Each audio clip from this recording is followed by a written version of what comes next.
Hello, everybody. Welcome to section 5.5 on division of polynomials.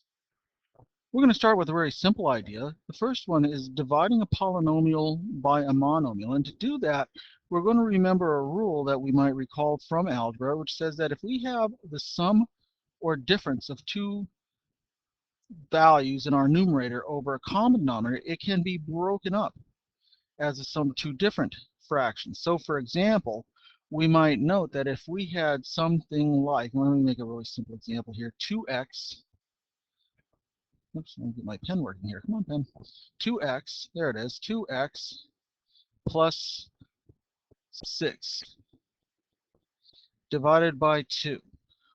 By this rule, we could rewrite this as 2x over 2 plus 6 over 2. And the reason why that's really useful is that we would note that this actually means that our expression 2x plus 6 over 2 is equivalent to saying x plus 3. So what else could we do? Even if it gets a little bit more complicated, the fraction rule still works exactly the same way that it did before. So for example, right here, if I want to divide 18x cubed y minus 6x squared y plus 12xy by the quantity 6xy, here's what it would look like when we break this up. We're going to get 18x cubed y over 6xy. We would subtract from that 6x squared y divided by 6xy. And we would be adding to that 12xy divided by 6xy.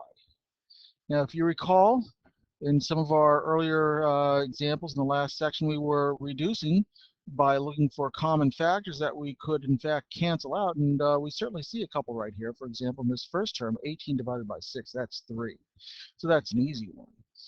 We've got x cubed over x. So if we think about that, that's where we have x for the first. We take away that from 3, so we're going to get x squared. And of course, y divided by y just leaves us with 1. So we have 3x squared in our first term. We subtract, so we're just going to bring down our subtraction sign. We've got 6x squared y over 6xy. Well, what reduces, of course, is 6 divided by 6 is just 1. We don't have to write the 1, but we're going to write it here anyways. X squared divided by x is just plain old x. Of course, y divides out again. How about the last term? That's right, 12 divided by 6 gives us 2. And of course, the x and the y divides out with the x and the y, so we're left with 3x squared minus x plus 2. If we were to write this out on a paper, we might just write 3x squared minus x plus 2 as our result. All right. And regardless of how this all works out, it always looks basically the same. Let's try another one here where we do same sort of steps. Let's see what happens. Does everything always divide out nice and evenly? Well, maybe not always. Let's try this one. If we split this one up, we're going to have 24a squared times b squared divided by 8ab here. 8ab, right? A and b, it's just a times b. Plus, in the next term, 16ab divided by 8ab. You can probably already see what's going to happen right here. But then we get this last term with negative 4b divided by, well, I better take care of that. That's not negative necessarily. That's just minus 4b. So let's try that again. Make the correction. Minus 4b divided by 8ab. I don't want to unnecessarily give away points. All right, so now what do we get here? Well, okay, the first term.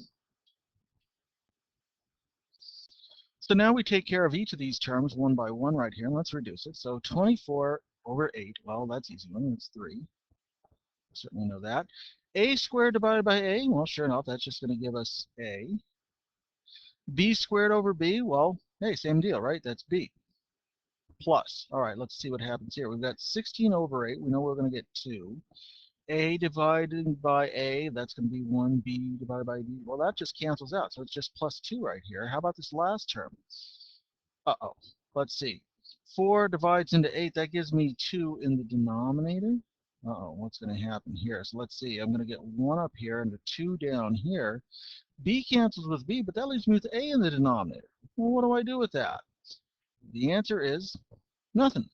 There it is, right? This is our reduced statement. That's all we could really do. We would leave our statement as 3AB plus 2 minus 1 over 2A. And having a term like that last one, that's okay. Don't panic. It's good. Now here's one to try yourself. I'm going to bring up my answer in the next video. See you there.